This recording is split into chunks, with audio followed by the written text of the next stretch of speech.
Expectations. This is a tough video to make because I know I don't want to offend anybody. In any business, the customer is always right. But the customers have valid complaints about their own veterinarians and usually about most professionals. They don't act professionally. For instance, there's the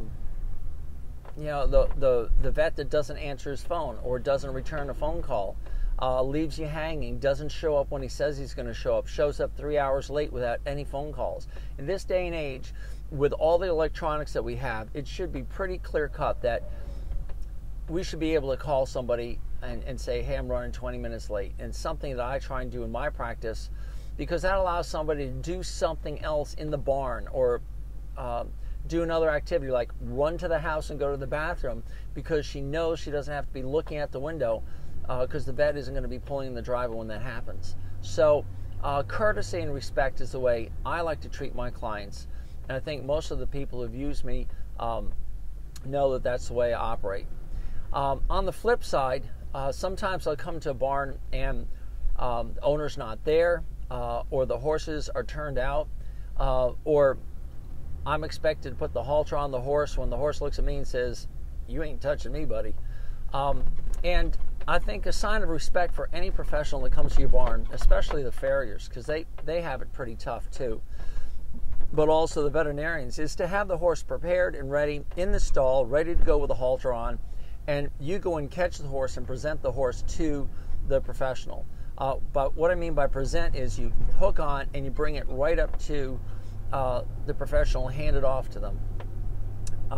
This sounds like something very basic, but when I see that happening, I know that this is a respectful and professional barn.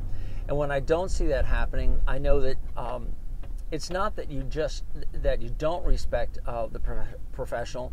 It's that you don't realize that that guy has spent an hour fighting traffic trying to get to your barn on time, has their own personal problems at home, such as the kid's late for school, or the lunchbox was not made. And we're all human. That's the bottom line. We're all human, and we try to respect each other and be courteous. And so when it comes to expectations, I think both parties have a long way to come up to. And when it is met, it's a much more pleasant experience. The horses sense that, and they tend to relax.